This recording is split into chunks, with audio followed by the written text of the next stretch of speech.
Welcome, everybody. This is the Back Channel Podcast. It's a podcast of the everyday man and woman. Today, we're doing the second installment of The Giants That Walk Among Us. It's a tribute to all the people who, though may not be famous nationally or internationally, they are still doing big things, and they're leaving a footprint for those that know them and that are affected by some of the good things that they've done. Today's panel, I've known for quite some time, and that they all are remarkable individuals, full beards notwithstanding. And we have the great people. So I'm sure you'll enjoy this. And I want to go ahead and make sure that these guys and ladies are, they get to smell these flowers while they're here. So first up, we will go with the ladies. We'll have Miss Kelly, AKA Frenchie Randolph. How you doing, ma'am?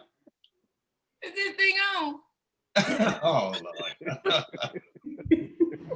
Lord. Yes, Frenchie slash like grandmama, because she don't know how to do this. She don't know how to do this. Oh, Lord. This technology. Anyway, honey, is that the Facebook? The Facebook. All right, second up, we have the lovely Miss To Be Good Clink Scales. How you doing, Clink? I'm doing good, B. How you doing? I'm great. Thank you for being here. And we have the silky smooth, full beard. You can't tell a black man nothing. You can tell a black man with a full beard even less. Eric DeVries. What's good? You know how the ladies they do this. You gotta do a little bit of this. You need to get you some of this, B. You need to get you some of this. This is all you know. I'm telling you. See, you real disrespectful, man. I invited you on this thing, man. Try to make a peace offering, but see, you want to act. My bad. I digress. You want to look at him acting up. ACK, acting up. All right. And last but not least, we got the man who coined the phrase, I'm telling. His name is my namesake, B.A. Baracus, Brian Averhart. What's up? What's up, B.A.? Hey, what's good? What's good, y'all? Go ahead and hit it for the people one time. Tell them that you tell it. I'm telling. If all y'all don't know, it's like a whole backstory for years that we laughed on that one, but we'll say that for another time. Yeah, just know when we was ever cutting up or doing something that likely you probably shouldn't be doing, and everybody be concentrating on that, then out the blue, never cease to happen. He'll just out of the blue say, I'm telling. Anyway. All right. So real quick, you guys are all military veterans, and all retirees as well. And so just real quick, Kelly, just stats, what branch you served and how many years, if you will. Air Force, 21 years and some change. Okay, Clink. 21 years and 14 days. Okay. E. 24 years and 4 years too many. Ouch. Okay. Yeah. BA. Air Force, 20 years, 2 weeks, and 2 days. Man, y'all. Ooh, okay. Sometimes yeah, that's deafening right there. All right, so I'm just going off here. Just some basic things, like Kel, why did you serve? Why'd you come to the military? Why did I come in? I came in because it's something that I wanted to do since I was young.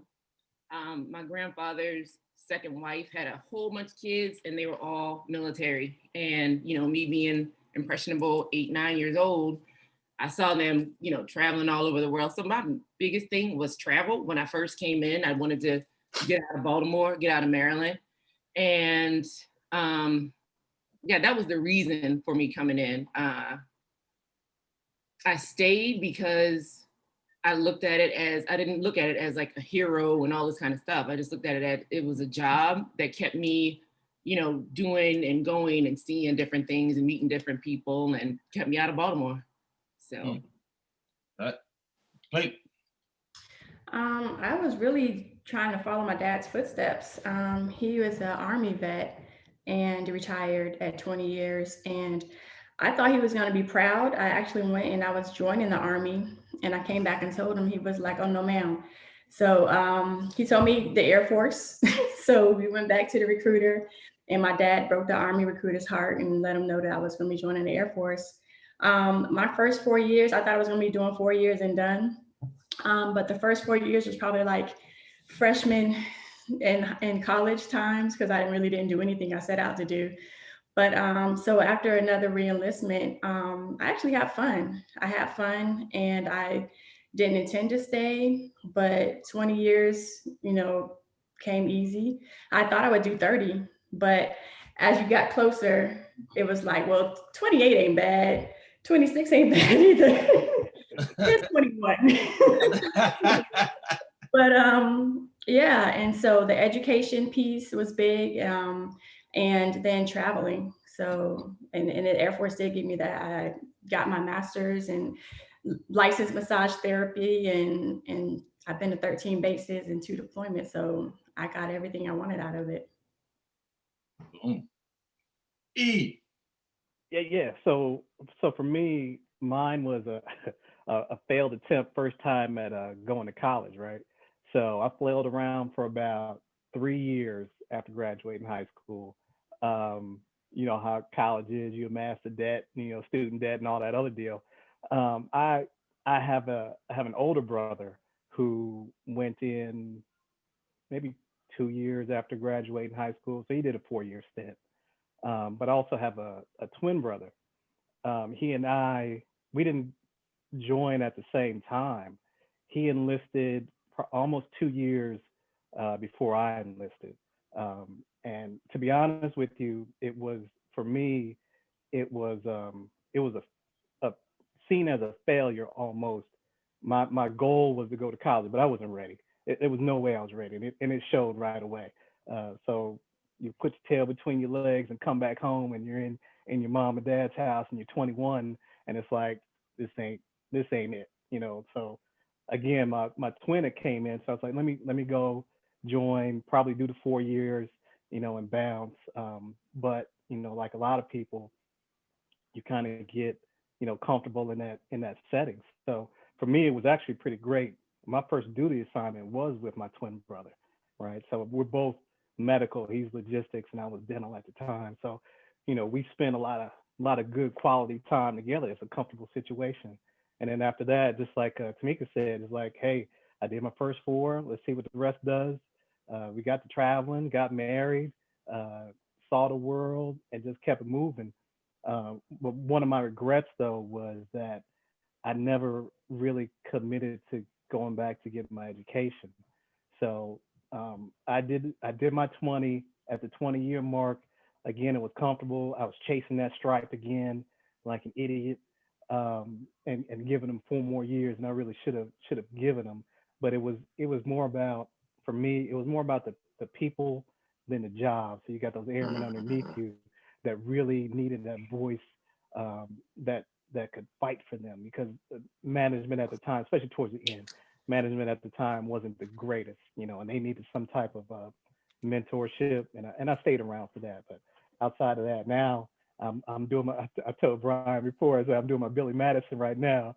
So I'm going back to college. I'm getting that bachelor's. Matter of fact, I'm at Ohio State, so it's like a dream kind of gig for me. So yeah, I'm chasing that deal now. I wish I'd have done like Tamika. I don't know about Kelly, but I know when Tamika said she got her master's degree, it's like that whole time that I was in, you know, I got so comfortable that I had time to do it and never did it, and I kicked myself, you know, for it. So when we talk about sharing stories and stuff with these younger airmen and whatnot, those are one of the things that I do. My twin brother told me right before I got in, he goes, um, the Air Force would use you for everything that they can.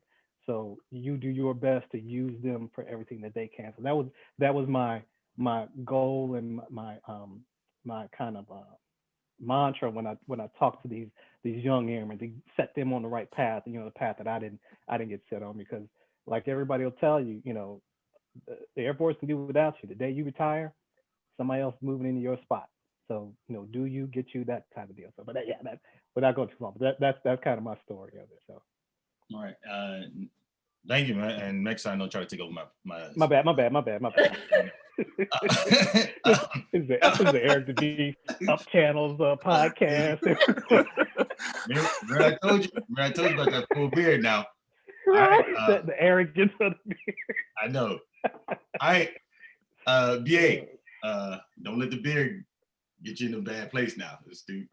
Yeah, no, it's all good. Hey, hit the wrap it up box on me if I get right. No doubt. Wrap it up, B. So, BA, why'd you serve, bro? My story kind of echoes my story kind of echoes a lot of what everybody else was kind of saying. For me, I want to see the world. I grew up, just like a lot of other kids and stuff. I watched a lot of Kung Fu movies, always want to go over to Asia, always want to like see all of that, be a part of all of that. And just, roam the world like David Carradine did in Kung Fu and whatnot, So I was, once I got older, I was like, how can I get overseas? How can I like live abroad and all of that? Cause, growing up in the city, there's not too many opportunities to, where you have like diplomats, like State Department people come and talk to high schoolers and things like that, so we didn't know about any of that. What is the study abroad and international exchange programs. My parents wasn't about all of that, how much did it cost, So, as I got older, I knew I'd want to go and live overseas. And, my junior year in high school, that's when I made the decision. I was like, I think I'm gonna join the military. I felt this drive that I needed to. This would be my route. This would be my way to get out.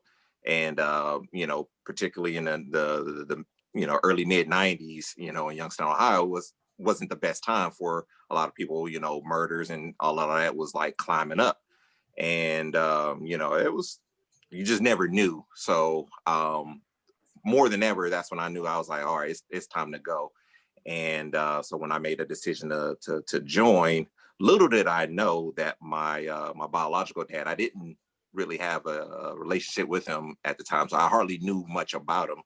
But come to find out later on in life, he served in the Air Force as well, and so did my uncle, served in the Air Force. So I was like, oh wow, So that was kind of unique that happened. But I was all amped after I joined, and just like everybody was saying, I'm going to give them 4 years. And, if I don't get overseas, then who knows, maybe I just get out. But, my first duty assignment, they dumped me in Columbus, Mississippi. So total shock of what, I was expecting, but it all worked out because, I ended up getting over to Japan finally. And just, from there, I just live life to the fullest. And just like Eric was saying, I didn't really take school seriously my first half of my career. It was just all about, hey, let me just do the mission. And most of y'all know I'm trying to get on any and all missions that I can, so it wasn't until a little later on in life that I was like, all right, let me start buckling down and doing what I need to do for me. But yeah, initially it was all about me and just seeing the world. So that's pretty much why I served. Brian, Yeah. I'm sorry. The first time I met Brian was on 70 at Whipple Hall. So while all the other techs are passing out meal trays for our patients, this dude act like he a sensei. Like he doing karate moves and everything in the hallway. And that's when and then speaking Japanese to us. And I'm like, you know what, this yes. So early. I was a senior and I was like, this dude.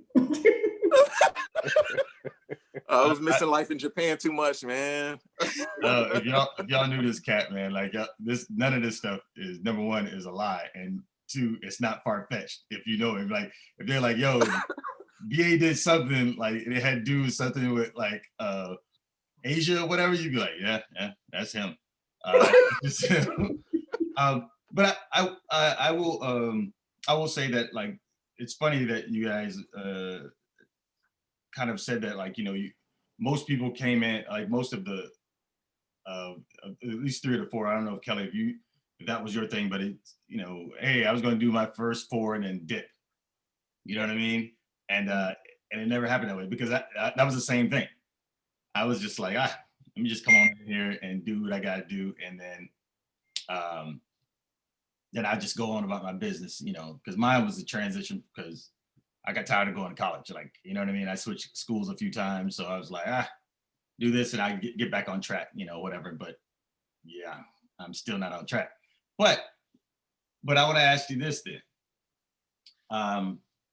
It doesn't have to be, especially considering, like, at a minimum 21 years is like 21 years is the floor here in this panel. So that's a long time. So 3 of your top memories from your career. Like, so we'll start Edavise. All right. Wow. So promotion to Master Sergeant, I think that was a big deal for me. That was a change moment. Prior to that career, I was I was a slow burner. No fast burner for me, because I didn't take it serious. I just it is what it was, and promotions came as they came. But that getting that Master Sergeant stripe, that was a different moment for me. Really changed and moved more into a mentorship with authority, I guess, packed behind it. Another one, it kind of melds in between a couple, and it really had to do with Chief Master Sergeant of the Air Force, Khalif. I met Khalif when he was a staff sergeant. No, I take that back. A senior airman in Japan, and we linked up ever since then. He was superintendent when I got to North Carolina, and he was on the uptick, and you just knew that dude was the business, right? So just having that friendship, mentorship kind of deal with him, and then outside of that, again, like I spoke before, it wasn't just monumental kind of deal. It was just being able to be stationed at a base with my brother. I think that was being able to see things through, his eyes during that time, and having a transition, coming into something, totally new. Being able to have that person that's by you, I think that was major for me. I go back. Long story short, so with he and I, when I told you about the story where I went to college, he didn't get accepted to the college that I got accepted to. So that was our first time really being separated. And at the time, I was just being real. If you've known twins, we just do everything together. We've always been together. And it was that point I was being a little bit more selfish, and I'm not that type of person genuinely. And I didn't read it through him like I should have read it through him. And it really messed up a relationship that we had. So to be able to get into that arena where we're kind of equal, he even had the advantage again, because he's in 2 years before me. So he's got a little seniority over me. But that moment, that time, that was big for me. Just being able to spend that time with him. So that was about it. All right, BA.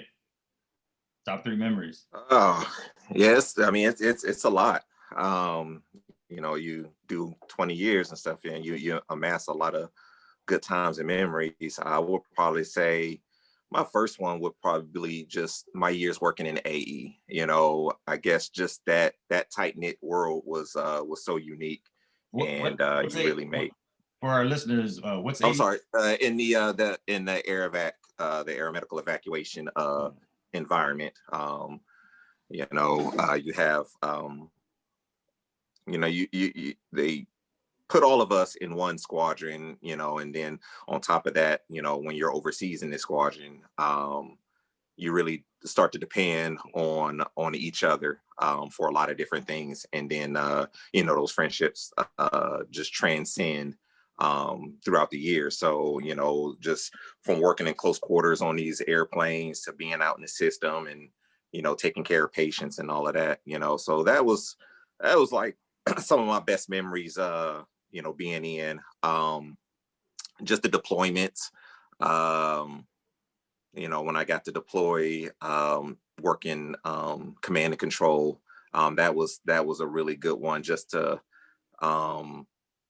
be able to see all the crews coming through, not necessarily being part of the crew flying it, but just being the guy to send them out and get them from one place to another and coordinate all of that. That was good to see all the transiting people, and so I really enjoyed my deployments doing that. And then probably my third top one was just came toward the latter part of my career, is just having that influence on the impact that you have on your younger troops. As a CNCO, you get to kind of mold and shape some of these young troops. It was really unique for me because by then I had left. I had just left the medical career field, and I went into contracts and acquisitions. So they do things a lot differently. They depend a lot on their civilians to provide a lot of the leadership. Nobody really questions it because a lot of them grew up in the contract and career field, so that's all they've seen. So you have this outsider that comes in and starts like questioning the status quo, and then just providing some of them with an outside look on different things. So it's more to life than just doing these contracts. What are you doing outside outside of your direct job? And there's other things to make yourself a well-rounded airman. So it was just those things that I was able to provide that outside look to some of my airmen that really helped them out. And by turn, that made me feel good that all right, so what I'm doing is pretty, is pretty effective in making them better. Some got out, some progress, some gonna be even further, and I would say a lot of that kind of transcended to my outside of the uniform as well, just being able to mentor my kids and whatnot too. Now I have to sit back and kind of mentor my son from the sidelines, not as much, but just a little bit, because he's in the Air Force Academy now and he's going to be that future officer. So I got to be the guy that be like, well, hey, don't be a prick or anything like that, when you put them bars on. So but yeah, I mean, it's so many memories, but nevertheless it was a good time. Ms. Klink? I would have to say my top memory is I was deployed to Qatar, and I got to meet former First Lady Michelle Obama and sit down and talk to her. We took a picture. My dad had it blown up to full life size, but it was an amazing experience. Second is, like B said, it's more relationships, but my time doing aeromedical evacuation in Japan, but putting on master was memorable because it was the year that me and my best friends, Sharon, who is now Chief King, and Kelly, we all made master that year, and our families were there where Kelly was deployed. But it ended up being a competition between Sharon's family and my family about cheering, and Sharon brought all her family from California, so she won. But doing those things with people that you care about, because you build that camaraderie with people in the Air Force. You've known them forever. There's people I went to basic training with that we still keep in touch with. So the building, the camaraderie and friendship that you get from the Air Force as a whole is just creates memories, good and bad. But the last one, I would say, was my time as a first sergeant. I was had a security forces squadron. And before I had went on my deployment, we had a young man, a senior airman, get a DUI. And in the cop world, They do eat their own. That was one of the things you have to be very careful because, they get in trouble and they're looked at differently amongst their peers. Um, and so this individual, just like I do with everybody, we sit down, we talk about, what you've done, how you bounce back from it. And that was the most important part of it, was how you bounce back from this mistake that you made. And so we had that discussion with him and his supervisors. I went on my deployment. I kept in touch with this young airman, and he was doing good things. He was doing exactly what he was supposed to do, but he was also doing a little bit more. And so when I came out from my deployment, I talked to his team chiefs. Everyone was so impressed with this young man, and they wanted him, to get things back more quickly than we typically do, which I wasn't going to have because, there's still precedents that you have to set. But even still, I was very impressed by him.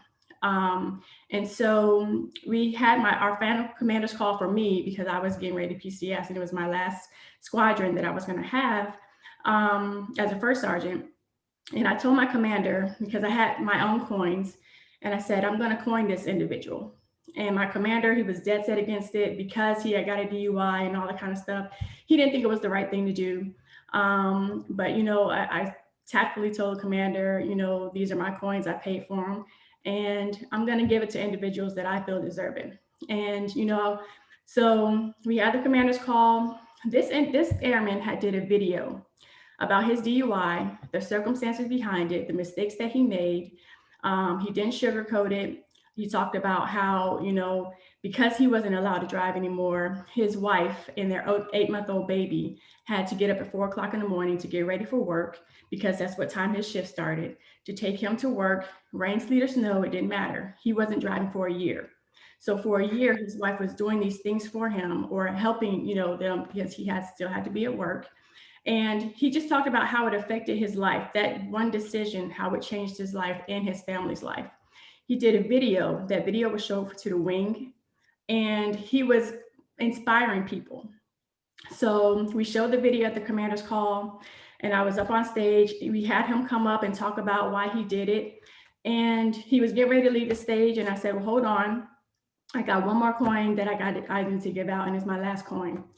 And I called his name, and he did an about face and turned around and came back to me.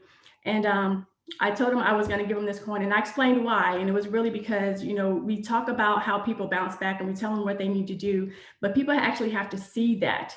They have to see that their leadership has actually given them, what, you did exactly what I need you to do.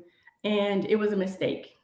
And, in order to prove to people that they can come back from those things and it won't ruin their career, you have to show it. It has to be visible. Sometimes it needs to be visible. It can't always be, but when it can be, it should be. And so my commander, even though he was dead set against it, when I called that airman's name and I gave him that coin, his members, his peers, I have a 500 squadron, security forces squadron. They all stood up and clapped for this airman. Now, even though they may have shunned him when it first happened, they were so happy for him. He was in tears. And my commander looked at me and gave me the thumbs up. And he's like, okay, I see. But, even his flight chiefs and people afterwards came up and said, I've never really seen that. I've never seen someone get coined from something that happened a year ago that probably could have ruined their career. And then they bounce back, and then everyone gets to see publicly that, they really can change their situation. So that will always be a memory that stays with me. Even to this day, that airman keeps in touch with me. So that's it. It's mentorship. Roger that, man. Roger that. Kel, you got to go after that. Good luck. I know, right? Good luck. I give you a shout out. Clayton went ahead and Jigga went ahead. Hey, remember she said that all three of y'all, it was a competition, like whatever. She just went ahead. She was like, she dropped the mic on you just then. Next question. I know, right? No, no, seriously, it's nothing that big, nothing.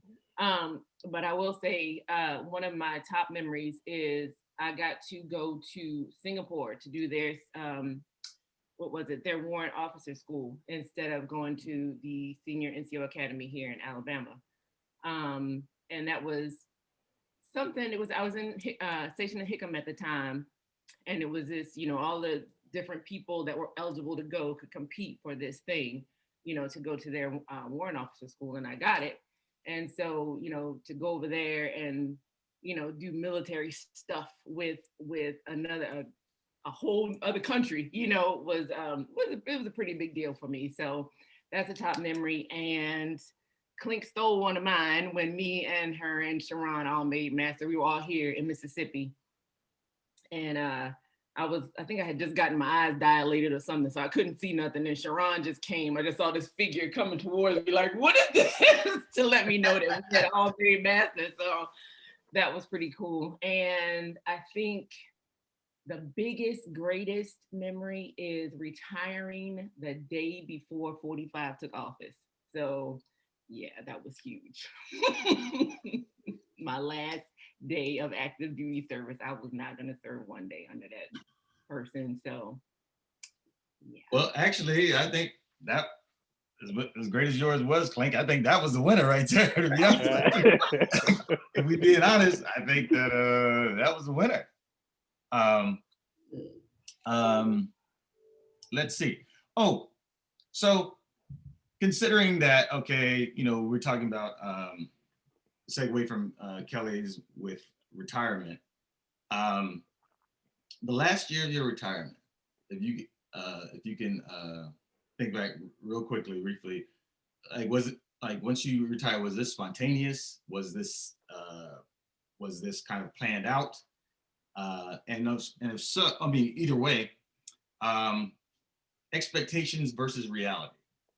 So, I mean, were you, again, it was 21 in a day or 24 in 4? Was like that was the plan timeout? Or was it just like, hey, you woke up one day and said, you know what, I'm cool with this button pushing in? For all those that aren't familiar with military vernacular, if you will, push the button is not just a song by Nucleus. It is make eligible, your retirement eligible. So you go ahead and apply for retirement. So, and also expectations versus reality. What did you think retirement would be, and how does it measure up to what it was? And okay, and I'll get to another part because I don't want to inundate you guys too much. So, Kel. Was it planned? Not planned. Everybody always said, you'll know. And, I'm thinking, is this it? Is this it? And then one day I was just like, I can't do this no more. So I knew. And, I was retired. I knew I was retirement eligible because I was already over 21. So not a hardcore plan, like at this moment in my life, I'm going to retire, but it was just a feeling I had. I'm like, I can't do it anymore. I don't have anything else to give. Expectation. I don't think I really had an expectation of what it would really be like. It's been cool. I have been retired since 2017, and everything was all right. I was traveling and doing what I wanted to do, and then COVID hit. So it just, I don't know, COVID kind of put a wrinkle in everything. Traveling stopped and whatnot or whatever. So, and then I have gone back to work now. Now I'm working over at Keesler. So it's been cool, but it's like one of those things that I want to do. So I don't mind getting up and going in, to keep working on the base, but I'm not military anymore. So it's kind of a different thing, I'm just like 4:30. So yeah, and not supervising anybody. It's a cool thing to kind of do in retirement, because sitting home retirement is just not for everybody, and it's not for me. I want to get out and do something, and I'm still helping military people. I'm doing physical evaluation liaison officer over there. So I'm still helping people as they're about to either get out, get their VA stuff together and things like that. So I'm still in a helping kind of way. I'm just not a military, active duty anymore. So I think retirement to sit home for me is just not a comfortable thing. I would rather be out doing something and, still, helping folks. So, yeah. Good. Clint? Mine was not planned. I had really put in my head I was going to do 24 years. My goal was to make chief. And my dad got sick, and he was diagnosed with cancer. And I had to get a humanitarian assignment to get closer to where he was, which is South Carolina. So I got sent from Luke Air Force Base, which is way too far, to Shaw Air Force Base.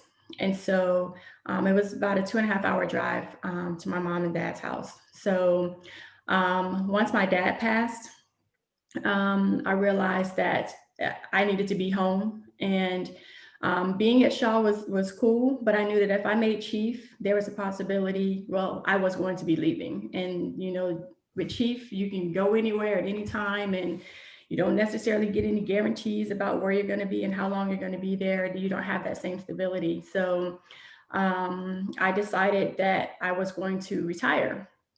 And I didn't even test for chief because I didn't want that in my having to make that decision all over again. Once my mind was made up, I didn't want to, be on a chief list and then have to make another decision. So, and not assuming I would be on there, but just in case. So I pushed the button and then got a notification that I was 2 weeks early to push that button. So I waited another 2 weeks. AFPC was like, hey. Right. It was like about that active duty service commitment. So I had to wait, and then I pushed it again. But, that's still a 12-month process that you have to wait that time. And so, I did as much prep as I can to get ready for it. As far as, it was the best decision for me. I'm here, I'm home. My mom lives up the street. I got 15 nieces and nephews. I got a 2-week-old baby now, and I'm here for my family, which is what, I felt like I need to do. Like Kelly, the hardest thing for me is getting a routine, because I was so built for 21 years of knowing exactly what I needed to do, when I need to do it, and all that kind of stuff. So now I'm just kind of like, I get up when I want to. There's no alarm clocks in my house. It's just kind of, getting my own structure.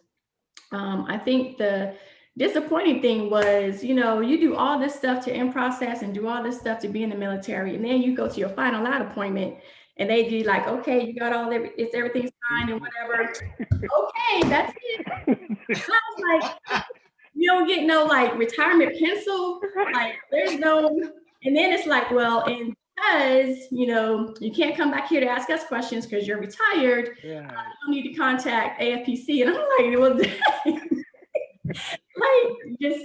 but it was just like, all right, you're done, thanks. So, but I'm enjoying retirement though. I would say the thing I have to get used to the most is not getting paid on the 15th, but I'm adjusting to that. You get paid other ways, but we'll get into that a little bit later. E to V's. All right, so my button pushing moment happened. So we'll set up the scene. So if you're not familiar with dental, so I'm dental lab. So where you see the doc, you see the assistant, you don't see me. I'm behind the scenes. I got a lab all to my own, just me and another master sergeant, right? So we have the ability to work things out. We're experienced enough to do these things, right? So when we need to take leave or take time off, one of us has got the other covered, we're good, right? So management is starting to change, and Tamika, your last name is Clink. Clink Scales. They just call me Scale. Clink. Okay, Lazy that's cool. But but the funny thing is that last name is triggering me, because that's the person that was in charge. That's their last name, right? Mm-hmm. And the whole climate is changing of leadership, and it's really going downhill. It's one of those situations where you see senior NCOs only looking out for themselves. You're only good for what you can do for them and progressing their deal. So we were coming up on a change of command ceremony, right? It was a bullshit change of command ceremony. And they just kind of needed bodies to stand as you normally do, just stand out there, parade, rest, attention, and the whole nine. It was garbage, right? So my mother has this organization that she deals with. It's an annual thing. They do a pilgrimage to a different city, whatnot. It's a big deal. You know, my mom's, you know, getting up age and the whole nine. So she doesn't fly. Well, I take it back. She flies. Her brother, my uncle, doesn't fly. So we had to drive, right? So I volunteered, hey, I'm going to drive you guys down there, make sure you're safe. It's all good. I'll take leave, whole nine. Well, long story short, my leave gets denied off of some bullshit command ceremony, right? So I'm hot as fish grease, but I'm battling, you know, these, you know, senior NCOs, and I'm like, you know what? God, what am I doing? How am I allowing this individual to dictate the things that I do, you know, in my life? This is it. I'm done. So after we did battle in a little meeting, I go, you know, back to my lab and I'm pulling up crap and I'm like, where's that damn red button? I'm like, I was like, because this was it. I'm like, why am I allowed again? Because when I talk about those 20 years plus 4 extra that I gave them for nothing, you know, I'm looking at those 4 years. I'm like, you know, what could I have done in those 4 years that the Air Force has just taken from me? You know, they're not giving me anything back right now. You know, you push that button, you get your retirement, you get my disabilities and all that other stuff, and I'm coming out equal, you know, to what I was making, you know, and so why am I here? You know, what am I doing? You know, so that was my aha moment of really taking back, you know, my what I call like my freedoms, you know, of things. So when we get into retirement, once I get out and into it, and again, I've had some friends along the way who retired, you know, shared their stories and the whole nine. It was nothing that I was apprehensive about. I was like, other than the fact that, like I spoke earlier, I really felt guilty about leaving those airmen behind under that regime. But again, it's like, you know, eventually I'm going to have to move on. They're going to have to move on. The best I can do is give them advice to help them, you know, survive under that kind of deal. But when I bounced and I got out, it was a great fucking feeling. I absolutely love retirement. But it took me a year. Now again, let me set up the story. So I got 3 sons, right? All 3 were, you know, at the time were still in school. My oldest was he was about to be a senior, junior or senior. So, you know, you feel guilty, you know, moving them around. I couldn't imagine. I've come from a small town where I did all my schooling in that one city, right? My oldest has been to 4 different schools now, and imagine freshman year in high school, junior year in high school, he's switching all this stuff. So I'm like, I'm feeling bad for him, but what they've learned as children, as brats, right, military brats, you know, they're nomadic in mindset. So they've got an opportunity to, you know, to grow and know what it's like to up in everything, move and readapt, you know, and that kind of deal. So they've made that transition. But so for me as retired, I'm home now and we've got a spot, right? So I can be the guide for them along the way, the mentor, where the military was taking me away from a lot of that mentoring, you know, possibilities. Now I'm home and I'm doing these things and it's great. So now what's my next step? I was like, okay, I haven't gotten my degree. You know, what better way to show them, you know, a great path to go is like, hey, let me do this struggle. Let them see me, you know, struggling, doing these things, the prioritizing and all that stuff. So they say, okay, hey, you know, dad can do it, I can do it, you know, that kind of deal. So that's been my biggest enjoyment that I've gotten out of retirement. So I look forward to finishing this degree, moving on, getting back into the workforce, because it's been a bit. I'm feeling like a slug because I'm allowed. It was a great position. I'm allowed to dedicate. Look at you. I'm allowed to dedicate a full-time schedule to school. You know what? I'm gonna stop you. I'm gonna stop you right there. Hey, I'm trying to help your credibility here, bro. Just chill out. Just chill out. BA. Oh boy. Was it planned? Was it spontaneous? And what was expectation versus reality of retirement? So it was a bit of all of that. So I'm gonna go back to my earlier statement that the contracting field is unlike, the medical field, or even in ops, the operational side of the Air Force. This mission support is its own little thing. And then so, when you, for an outsider coming into this squadron, or into this contracting world, you meet so many different roadblocks and, difficult people that you have to try to, deal with. And, and I like to say that I get along with pretty much everybody. I'm not a jerk or anything like that, but, you meet some of these people and, you just realize like, dang, they really want it their way. And as much as I want to fight for these young airmen, like he was saying, you feel bad that, dang, I gotta, eventually I'm gonna have to bounce and stuff, because for my mental sanity, I got to get away from this life. But, I try to push through, and about 4, I don't know, maybe about 4 or 5 years and stuff before I actually did retire. That's when I started laying the groundwork, as far as, okay, I don't think I want to do, medical on the outside after retirement. I'm coming up on these years.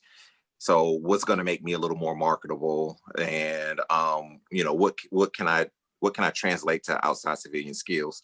And it just so happened when I got to New Jersey, and I got to the 621st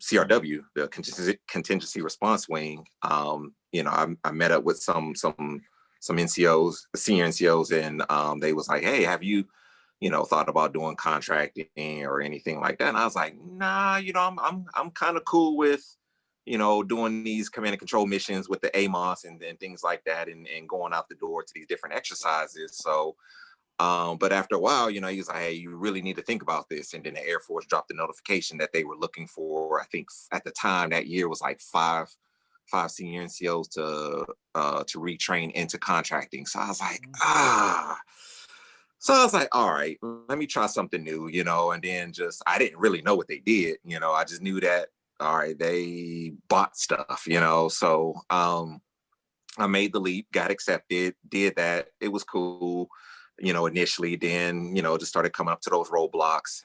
So I put in for an assignment it was one for Morone Air Base in Spain, and it was another one in Hungary. I think it was Pappas. And I thought I was going to get one of those two, but I didn't. So they ended up giving me an assignment to Incirlik, Turkey. And I was cool with that. And then I got to talking to them saying, "Hey, am I able to do, this short tour and then come back to New Jersey so I can retire?" And everything was looking all right. And then they came back. They was like, "No, we need you to, move on to one of the northern tier bases." I'm like, "What the H is a northern tier base?" And they was like, "Well, that's either Montana, Idaho, or one of the Dakotas." And I'm telling the guy down at AFPC, I was like, "Now you could probably tell by the sound of my voice that that's probably not my general location that I'm from." So he was like, "Well, you can do your 3 years there and retire out of there," while my family was here. I was like, "Nah, man, I'm good." So, he was like, "I don't know what to tell you. You're probably gonna have to take this." I was like, "Nah." So I canceled that, and I felt, kind of bad that, I've never had to cancel an assignment. And, there's always that stigma of canceling an assignment. They're going to look at you as a dirtbag, but, it is what it is. I canceled it. And, I don't know if my chief, she felt bad, that I'm stuck in this place and I was looking to get out. but a deployment came up to United Arab Emirates. So I was like, okay, so I did that. This was my first ever 6-month deployment, in medical, you don't do those 6-month deployments. I wasn't used to that. So I got over there, which was awesome. I mean, Dubai and Abu Dhabi was all right. And it was over there. And I was like, you know what? I'm scrambling, finish school. And I was like, soon as I get back, I'm probably gonna go ahead and get ready to bounce and solidify my plans. So I did that, and I came back and just came back to so much messiness in the squadron. And a couple of the other senior NCOs had PCS, and the one guy that we did come in, he was a contracting lifer, so he fell in line with all of them. And so that's when I really knew. I was like, dang, it was still too early for me to push it, but I was coming on that cusp. And AFPC gave me an assignment to Keesler. I was like, oh, F this, I'm not doing that. And so I called and I was like, y'all gave me an assignment to Keesler? Y'all don't have anything in like Dover or somewhere along the East Coast or anywhere? He's like, nah, Sergeant, you turned down the turkey. You really need to take this one. So I was like, all right, let me think about this tonight. So and I felt bad because I was laughing at at Kales and stuff when they got stationed in Keesler, and I was like, I'm not going there. And I was like, talk about sweet justice. But so what happened was I did like a lot of research, and my daughter was getting ready to be a high school senior. So I qualified for the high school deferment program. So I was like, okay, so I do this for a year. Once I come out of this program, then, I'll be able to hit that, be able to be in the eligible for retirement. So I dropped the high school deferment program, stayed at McGuire, pissed them all off and stuff. And by the time, all of that was said and done, I had pressed the button and I felt so much peace after that. It was a lot of fretting and worrying and stuff up to that. But, when I slept really good after that day of applying for retirement, it was a really good feeling knowing that I made the right choice. And even so now, coming up on 5 years post-retirement, I still work for the government, State Department. I go to work. Well, I log into work now because of COVID, but initially before that, I knew it was good because working for FEMA, I was deploying to different disasters, helping people, doing this, doing that, and going down to the Caribbean and getting them back on their feet in 2017 was awesome. And then now working for one of the oldest agencies in our government, it's pretty awesome that I can go to work now and be cool with it now, and pretty much make almost double what I was making while I was in the military, and with half of the responsibilities. I'm only responsible for myself. So that's a pretty good feeling. But my expectation, I guess, to answer that, I thought I was going to be a bagger. I was like, I just want to chill. I want to do something easy. I want to be a bagger at a commissary or work at Home Depot or something, just chill. And I talk about tools and stuff like that. But the reality is, living on the East Coast is not cheap, So, I needed to get a job, and just this house is not cheap down here. So, but it's all good. I'm really happy with the choices and things that I made. Yeah, and you married Toya, so she ain't gonna be doing all the heavy lifting by herself. So Boom. yeah, that way about it. But you guys kind of answered it, but just really quickly, I mean, day one, you're officially retired. Day one. What was that feeling, and what was the biggest adjustment that you had to make since being retired? So Clint, day one, you're officially retired.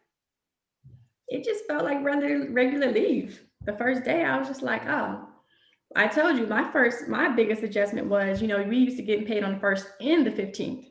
So now you get that first payment, and then the 15th come by like it's a regular day. Whoa. Whoa.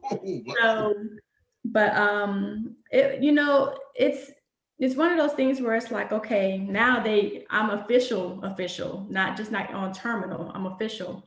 So, but that peace of mind you get when for the last 10 years of my career, I had to coordinate all my leave, coordinate all my vacation time, make sure that the people that I needed to cover for me were available. It was like a whole bunch of coordinating just for me to be able to take my time off. And now it's just like, I want to go to a Boston Celtics game. I'm just buy a ticket and go. I don't have to ask nobody. Nobody has to relieve me of anything. It's wonderful. Once COVID is a little bit more contained, I still want to travel and go places and do things like that. So, but it's normal now. So it don't really feel different. I just don't have to get up and do nothing if I don't want to. All right, Kel. Same. And Brian said it too. Just peace. It's just that it's so much stress, just relieve. It's just like, I can do what I want to do. Like Clink said, you and go to a game or go. I think I went to Panama like a week or so after I was done. I'm just like, let me just go to click. I'm going to Panama, and don't have to worry about it. Just peace. All right, BA. So day one for me, I was out in the middle of the woods in southern Alabama hunting. So I remember that. Yeah, I saw the pictures. I remember going through. I was like, yeah, I want to just unplug and actually get away from everything. So went down to just this remote town in Alabama and just chilled down there, shot some squirrels, and it was funny because in the midst of all of that, I get a job offer from DLA, Defense Logistics Agency. And I get the email and I'm trying to reply back. Then I get a call from the HR in the middle of the woods. Call drops. I'm like, oh man, I gotta get hired, So I'm trying to like walk around the woods and stuff, trying to get reception to call. So I finally did that. But I was like, okay, that's good. I got away and stuff. I'm doing what I, came down here to do and recharge and reset and, in the midst of all that, get a job offer and accept it. And so it was cool. Ended up going like to Mexico right after that. And like Kel was saying, you got all of this time, you can do whatever you want to do. And you don't have to worry about a lot of things. I know a lot of people were stressing about, going from one job and stepping into the next, while they're on terminal. And I had the opportunity to do that. My commander on my outgoing when I was outgoing from the contract squadron asked if I wanted to, come over as a civilian.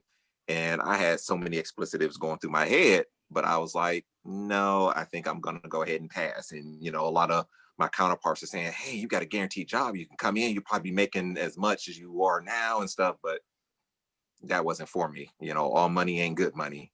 So that's the truth. All right. Silky Smooth Beard. All right. So day one, I'm out on the golf course, kicking it. It's, like you said, it's like me said, it's like, I'm on leave. It's like it's a weird day. It's a weird feeling, but it's like a comfortable feeling as well. I love, like, I'll still go so we're out in Columbus, so we're close to Wright Pat. So every now and then we go to Wright Pat to go get medical care or whatever.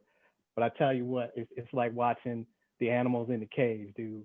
Every time I see somebody in the uniform, I just sit back and I just start giggling. I was like, you have no idea. You got two stripes on. It's like, man, that road is so long, right? I was like, you have no idea what the end of it's always like. But it's just, it's a funny feeling because now I'm feeling like the outsider. So, you know, if you spend enough time in the medical clinic, you'll see retirees rolled in and the whole nine, and they're content, they're happy, you know, they're just, you can see their level of stress is gone. I was like, I feel that now. I see that now. I see what it's like. I was like, yeah. What was I doing? And again, it goes back to the extra 4 years. What the hell was I doing?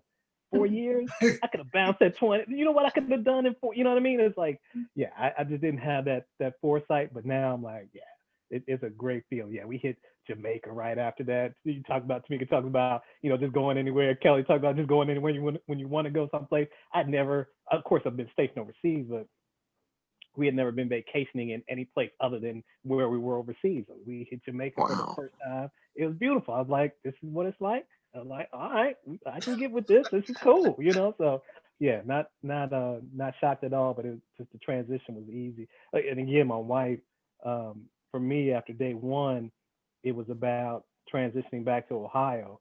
So we were all about getting her. Brian talked about DLA, hit them up. She's working with DLA now out in this area. So it's just I told her she's followed me everywhere that I've gone, everywhere that the Air Force has asked me to go. I was like, now it's my turn, you know, to follow her and, you know, help and support her and do everything that she needs to do. So that was an easy move for me. So we're living that right now. So great. Yeah, I like how you just put that last part in because in reality, you and I know both your wife told you that you were gonna Yeah, follow her. You didn't. absolutely. You didn't come by that like, Absolutely. oh, And, like and, out of goodness of my heart. No, it's right. okay. It's because she's in the other room listening right Yeah, now. So, you know, you gotta, I know. baby, Oh, yeah. baby, this is all about you. This is all Hey, about you, baby. hey, but y'all all know me, so you know I ain't gonna let none of that slide. I would tell the truth with an F. Uh, uh, okay, so now we're gonna get into you guys answered some of this, so this shouldn't be. I mean, you'll probably feel like you kind of repeating yourself, but you're a veteran now. What's that like navigating, like through basically? It sounds kind of funny, like through life, but and has considering what went on in like January 6th, the insurrection, particularly, and things that have happened before that. When you look back on your service, and then when you kind of examine your service and then look at these situations that have taken place, do you view your service differently? Do you kind of like, what was it all for? I mean, because let's be honest, I mean, we take that oath, and we're sometimes, I mean, let's just be honest, when we re-enlisted, we just repeated words rather than just really taking what they mean. I mean, no one's bad for admitting that. You're just honest. But when you think about that oath, and then you start thinking about, you know, what happened, you know, when you start thinking of like the backlash from Kaepernick for what he did, because of course it was parlayed that he was disrespecting you, and then you think of January 6th and the insurrection, and you think about your service. Like, does that? I mean, do you look at your service differently? And there's no right or wrong answer here, so I don't want anybody to think that like I'm pushing for a certain area, but certain answer. So, E. Yeah, for me, it's the hypocrisy of it all, and it's not like I didn't know. So it's for me, it's I expected it. From from when you get into that conversation, especially about Kaepernick and the stances that a lot of people take, they're not ignorant people. You know, they're intelligent people making that that argument or the stance that they're taking. They understand. They know that it wasn't about, you know, flag or patriotism or anything like that. It was a made up propaganda kind of movement and talking point that they ran with, and it showed with the sixth, because you can see those same people disrespecting those same entities, but yet, you know, they have no comment or no no objections to any of that. It was a talking point that they knew that they could shout down any relevant communication that Kaepernick was trying to push forward, in an effort, again, just to clamp all that kind of stuff down. So was I surprised? No, I expected. I fully recognize that they knew exactly how they felt. And then we talk about losing a lot of friends over this because of the standpoint that they took, say, for instance, like against Kaepernick, but it's just the thought process that they used. You found out quickly how people that you've known for over 10 plus years, really feel about certain topics and certain things. And you realize that everybody that you were cool with isn't cool, and for that, it just kind of opened my eyes to the expected, this is how people, are. So I wasn't shocked for me, though. So, okay. Kelly. I had to unmute. Somebody keep riding by here in a motorcycle. Same thing. It wasn't a surprise. And like, I'm in Mississippi, so. Oh, never mind. Surprise. I have, ignorant people that I work with now talking about, oh, I don't watch football because of what happened with Kaepernick. Like, that's your choice. That you made what he did mean something that it didn't mean. He said exactly why he did what he did, but you didn't change it around to mean it was just disrespecting the flag and the military and all this kind of stuff. So, one of my co-workers went. And I'm telling, I called the FBI Yes. on the So Look at BA. Hey, BA like, yeah. When the FBI called her, talking about, were you there? So she like, oh, I was there with my daughter or stepped on water. I sure did. Wow. So, I ain't heard nothing from her since. She's been quiet as a church mouse since then. But, it's just ignorance, just ignorance. Like he said, they know exactly what they're doing.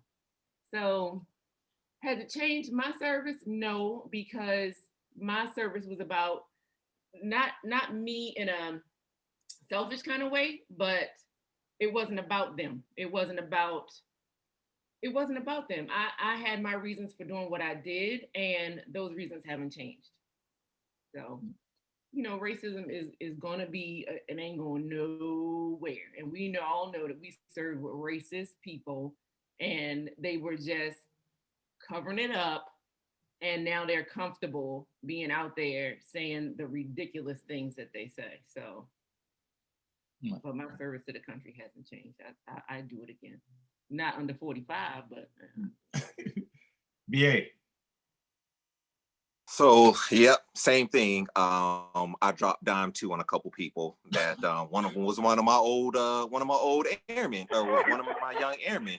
And wow. I mean, granted, he's out now, but oh yeah, I called the FBI tip line, was like, yo, so I don't know what they did with it, but yes, I'm telling, yes, that lives to this day. But energy. So it's funny because I'm down in DC, half of my time. I have an apartment down there, just because I work and whatnot down there. And it just so happened that I was down there during that time. And it's crazy how you see some of these people that you served with, that we all know in this circle and whatnot, some of the people we flew with, and you see some of their comments and some of the things that they put up, and I'm like, hold on, we all took the same oath. And I don't understand how you can like misconstrue any of this and stuff, man. I mean, you can like, I think they try to use it as the economy isn't it. Nah, man, this comes down to a lot of this stuff is like, decency, humanitarian type stuff, man. If you treating people bad, how can you feel good about some of the things that this prior administration has done? How can you really feel good about that? And so much vitriol and vileness towards immigrants, you know.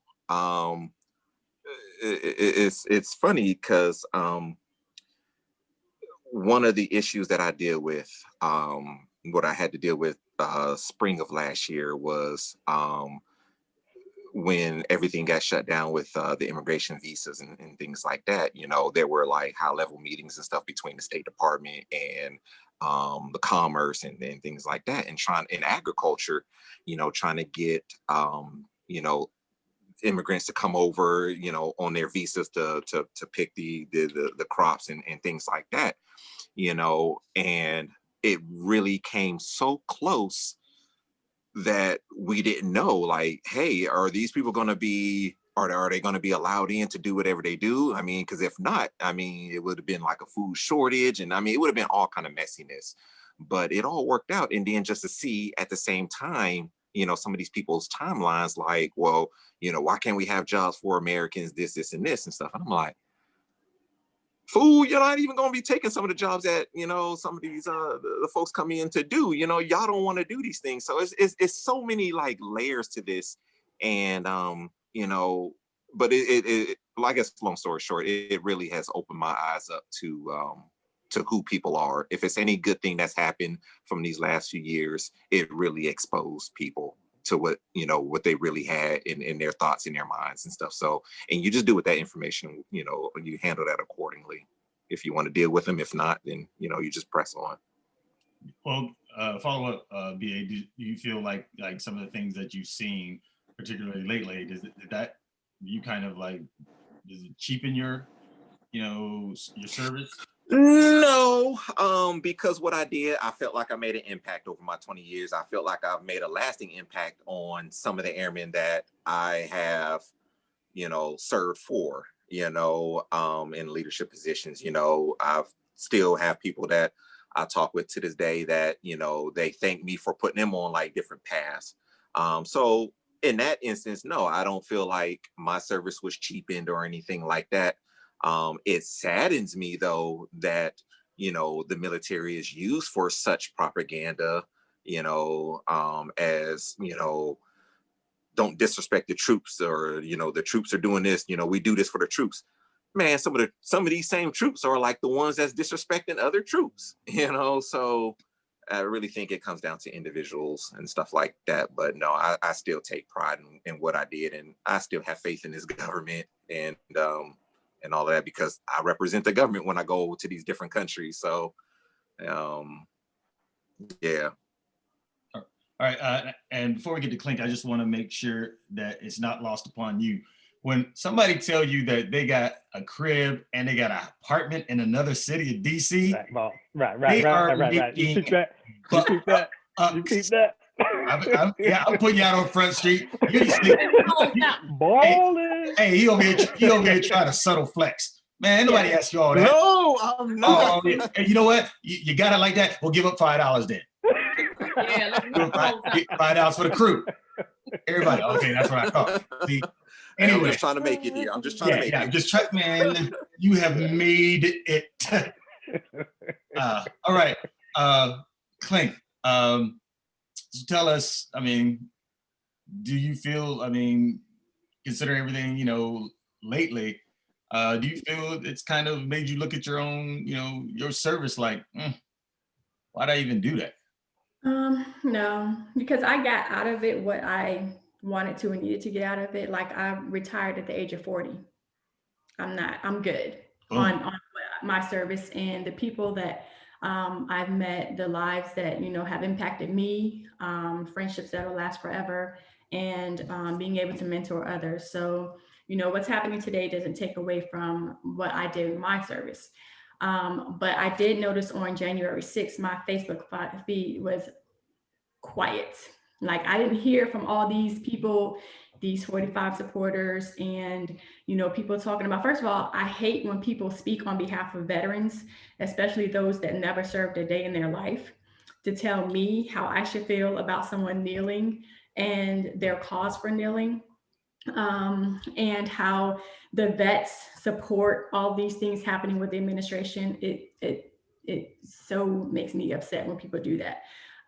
because no one person can speak for the entire military. You just can't. And when I looked at how the polls were doing in places where there were military bases, them jokers were blue. So he can't say that the entire military supported a lot of things that were happening then, especially when you have half your administration deciding to resign. But people forget that, when I looked at all these people in the insurrection and the number of people that were military, it didn't surprise me, because I knew I worked with a lot of them. I had a commander, part of our feedback, he was telling me about how he didn't know how to deal with me because I was Black and because I was a female. All these things. That feedback session lasted about a whole 60 seconds, and I was out of his office. And but he was one of those toxic individuals, and he was scared to enter my office. He would stop at the doorway and speak to me from there. He would never come in, and I didn't make it comfortable for him to come in. So because if you had treated me as a person instead of all these other things, then we wouldn't have this issue. So I didn't want to make him comfortable at all. Like you need to address and deal with your issues because they are yours. So there's a lot of people that I've, served with. And then because I was a female and a first sergeant, so I was in a position of authority anyway.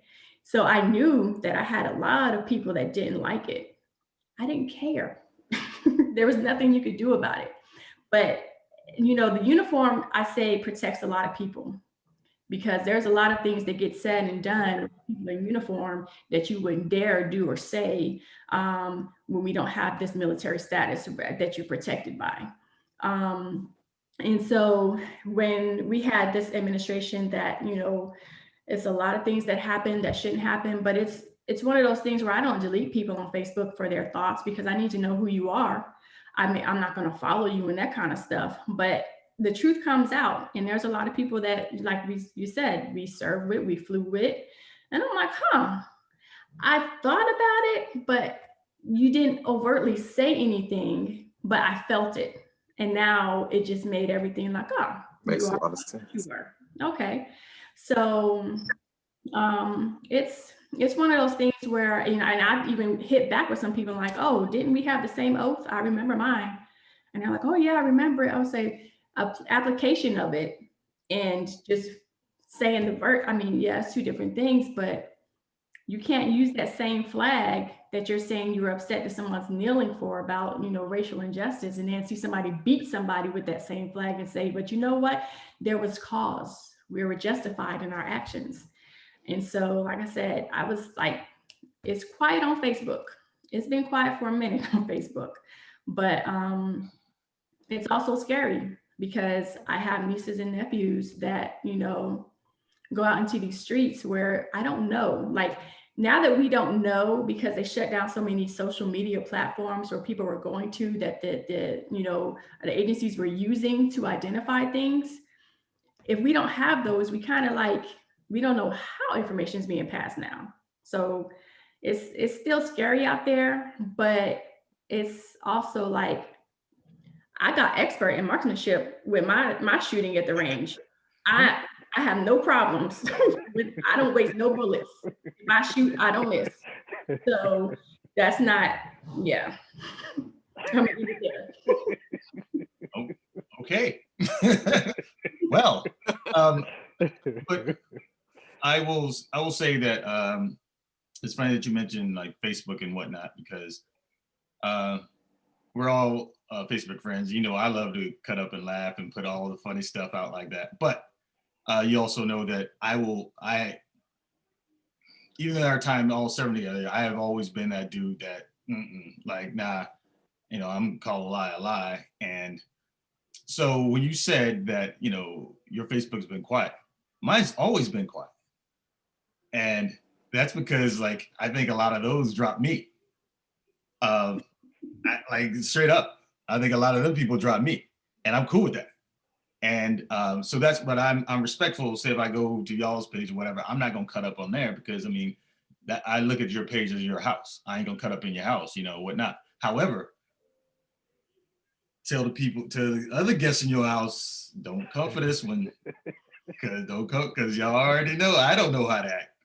So don't come for this one. So even E, who isn't here today, keep him in your prayers. But yeah, his page be live, and I be out. And there's some people. There's a person an individual there. I'm not gonna say her name, but that is part of that thing that I peeped. I hit people to long time ago. I was like, don't let how cool doesn't equate to with you. It's a novel. I mean, you're a novelty. And as soon as that novelty ain't there no more, watch. And sure enough, she had an issue with a lot of stuff, but I'll call a lie. Yeah. Kelly, we'll talk offline about that. Anyway, lastly. I'm trying to think who it might be. I think, BA, you know what I'm talking about? I think I know who you're talking about. Yeah. Because that person was there at the insurrection as well. Whoa. Yeah. Oh yeah. So, okay. Lastly, so what would your advice be to the soon to be retiree, AKA me? Because mine is coming up, and when I'm telling you I'm ready to hit this button, I gotta ask you again, what would your advice be to me, the soon to be retiree? Because when I tell you I am going to stretch, I am going to do push-ups prior to pushing the button. Button's really hard to push, but there's other things that's going on. That finger gets ready. Yeah, I know. Right. And 4 more. And 3 more. Woo! Cool down. Click. Anyway, so E, what would be that advice? And try not to let your therapy sessions fall into this answer. So we talked about this before. Get those medical deals, affairs in order. Everything that you've been seen for, and I even advise, other people 4 years out, go every quarter for something. I don't care what it is. I feel like I got the flu. I feel like something, because everything is documented, and you got to get those items that have some type of history, longevity to them. Get all that together, and it's not about pain as it is range of motion and a lot of different things. We're all, as we 20 plus years or whatever, we're all gonna get through something. So I came in later, so I'm older when I finally pushed the button, but I had a myriad of things that went wrong with me. Get everything looked at, and just have those affairs in order. For you, you've got your plans afterwards are pretty solid. You know what you want to do afterwards, so that's not an issue. So I don't have to talk to you about educational stuff and all that other stuff. But for me, it's just those medical deals. Get that covered. I help. Like I told you earlier, without history stuff. My older brother, he only did 4, right? Never filled out anything for medical. And we're all beat down dudes. Me, my twin, my older brother, we've all had knee replacements and stuff like that. So things go on, medically. So just get that stuff done, and categorize everything. Every that's everything. So that's me. Click. Yeah, I mean, Kelly's the one that put me on to everything when it came to medical. Like, she pretty much told me, like, just do the report yourself. And so I made it for the people that were going to be reviewing everything. She's like, go through your whole record, dates and everything. And so, I mean, even stuff I didn't even remember, like shin splints when I was in basic training. but it's still on there. I got a percentage for that, you know? So it's all the things. And then really, I just went from head to toe, everything. And, you know, by the time you get to your whole body, you got a whole list of things or whatever. But, and I don't know what position you have, B, but for me, it was getting a way to do the things that I needed to do because I was a superintendent when I retired in a med group. And although me and my commander were cool and she knew I had her back and I had, you know, things were taken care of, I had my replacement ready to fill in, she kept calling upon me to do things. And I was like, listen, this is a serious deal. Like there's a lot of things that have to be done besides medical appointments. There's a lot of things that have to be done to retire and out process the military. Like this is not a regular PCS. This is, I am transitioning from active duty to retirement status. And I need the time to take care of me because I've taken care of our airmen. I've taken care of you. I've done what I'm supposed to do for the Air Force for this 20 some odd years. Now I'm asking for, yes, 2 months to be able to just do what I need to do because that's it. It takes time. So me and her actually got into it about it. And later on, she apologized as I was finishing up. She apologized because she was like, I had no idea. And I'm like, well, how could you? You never retired. But these are things that people come back and tell you like all the time. Take the time to make the appointments you need to make. Take the time now to do what you need to do for you. Because like we've all said, you will be replaced. Like when I go on leave, somebody's taking my spot. Like there's no vacancy. Somebody is stepping up and filling in. So when it's time for me and I'm asking for that time to say, hey, I need to out process and I need to do all these things, don't call me because I already told you what it is I'm doing, unless it's an emergency. But I prepared everyone for what they need to do to run this, you know, to help you and do everything. So when I say, hey, now it's me time, I actually need you to just let me do me. So it's hard to do, especially when you've been taking care of everyone else for so many years. But you end up having a lot of anxiety and there's a lot of stress that you don't anticipate having when it's time to retire because there's so much more on your plate. So don't think like I'm gonna do both. I'm gonna take care of the unit or take care of this and I'm gonna take it's hard. So I would say that. All right. The unit is in no danger of me sacrificing my time. I'm not going to do that. So unit's straight on that. We're in complete agreement that Brian will not be doing that.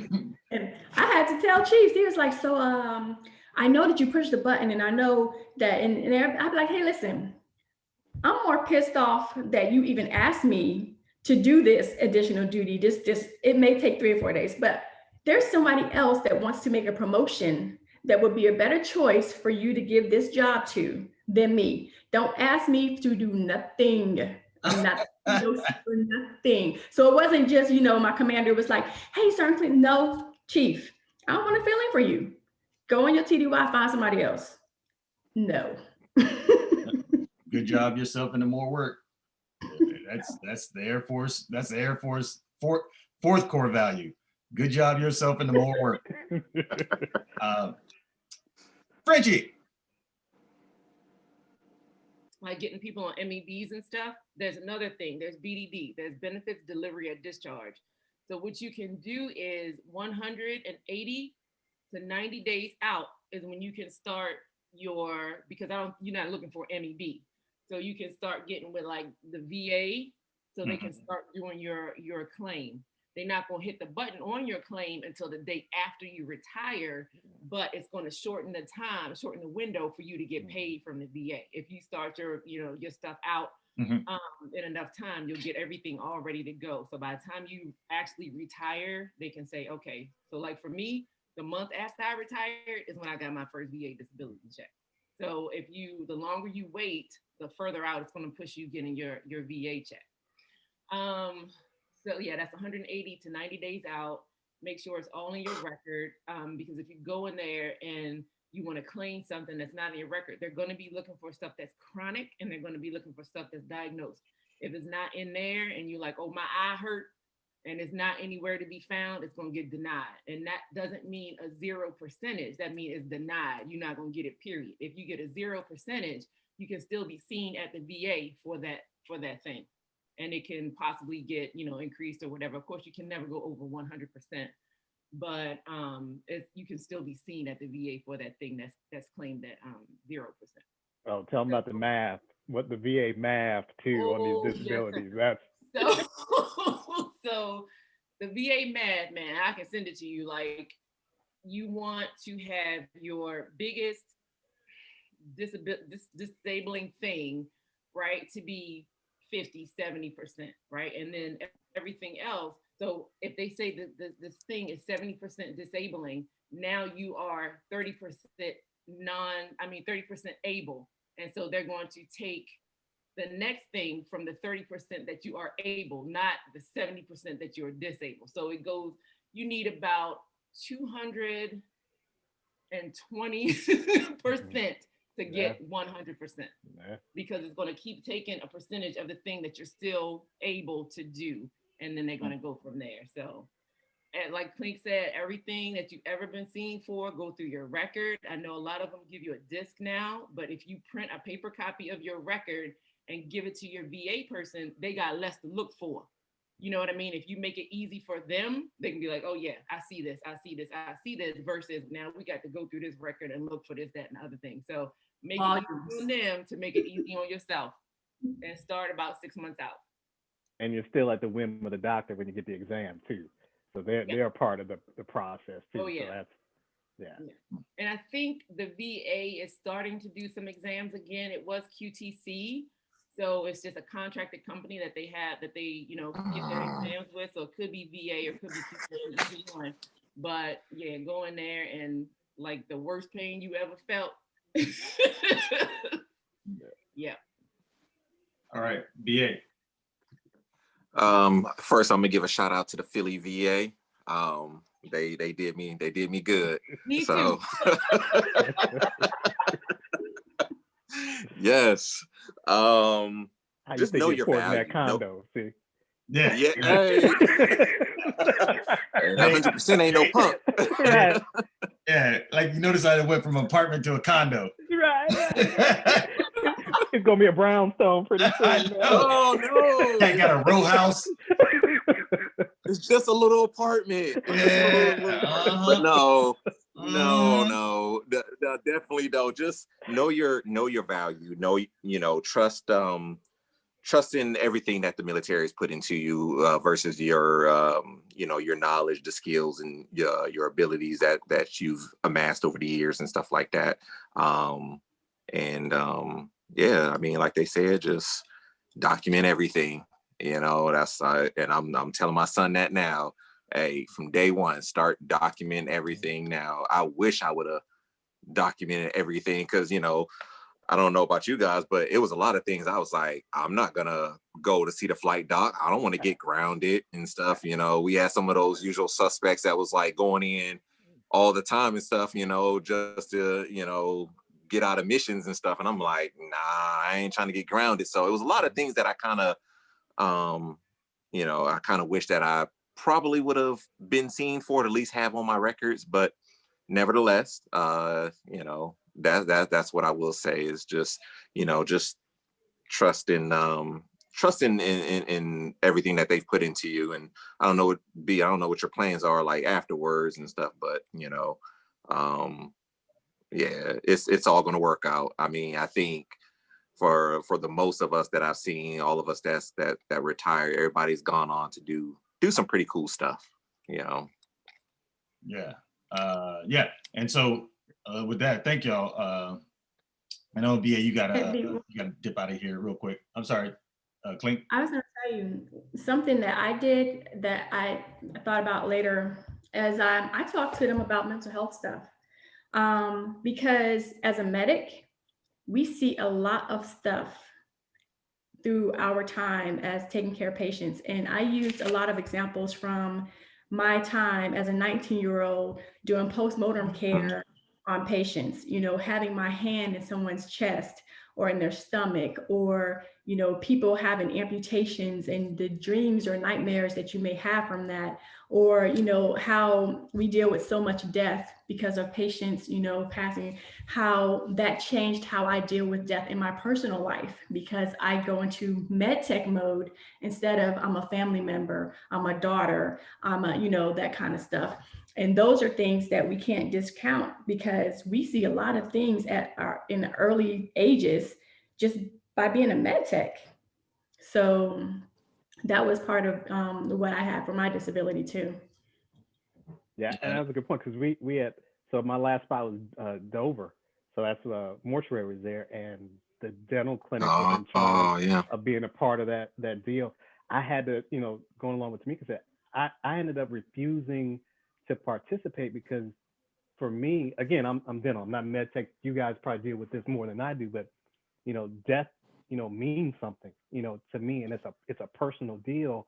I didn't want to be one of those people that were numb, you know, to death. So that, but conversely, I had people again in the dental clinic who did do that, and I had same response to them. I was like, you need to be seen mentally for the things that you've gone through. You know, that's a major part of what's your makeup now. You know, and you can't, you know, get rid of that part of you. And so you need to be seen for those types of things. So yeah, I'm wholeheartedly in that with that. So. Yeah, I mean, I agree, and I think that as African Americans, that's kind of, it's taboo. It's Mm-hmm. well, I think it's less now, and so everything that has happened, you know, we always hear about like this generation, this generation. Well, there's a lot of positives about this generation. I mean, while it may be annoying to some, they're a little bit more open with their feelings and what's going on with them, and I think it's easier to reach them from an emotional standpoint than it probably would be.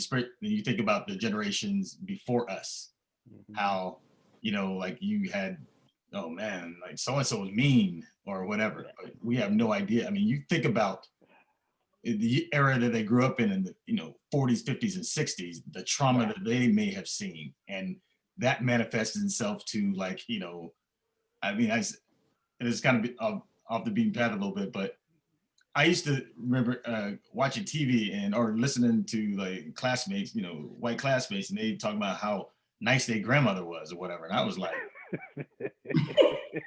People switch.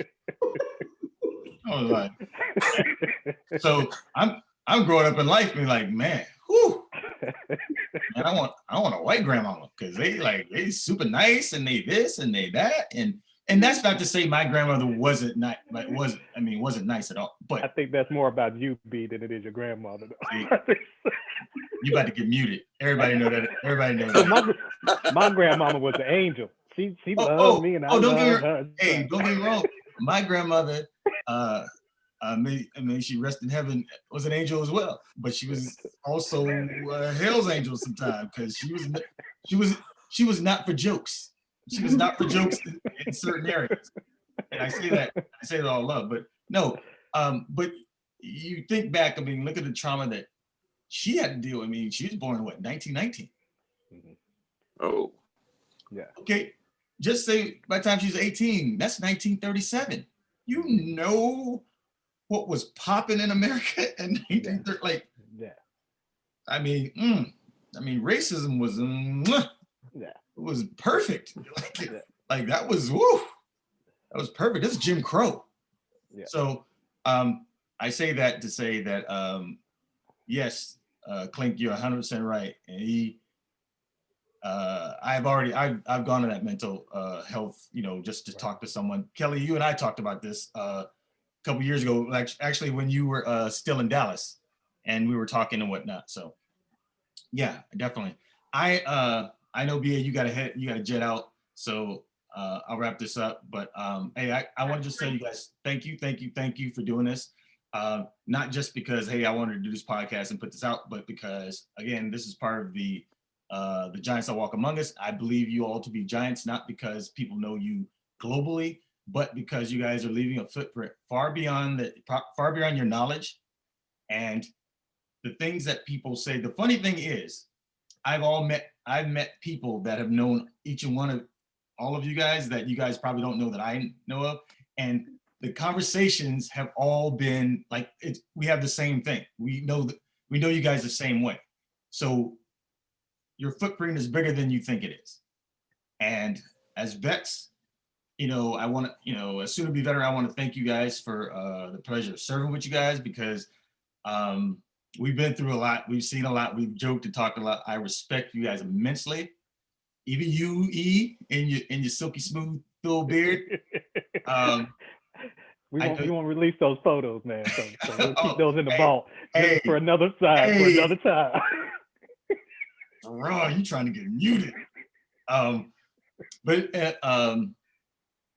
So I just want to say, hey, thank you guys, and I really appreciate you guys. So, any Go Buckeyes. What's up? Okay. Hey, look. Oh, see, there you go, that Ohio nonsense. There you go. I totally forgot that we had 2 Ohio. Anyway, Yes. So this has been the Back Channel Podcast, the podcast for the everyday man and woman. Thank you for tuning in, and we out. All right. All right.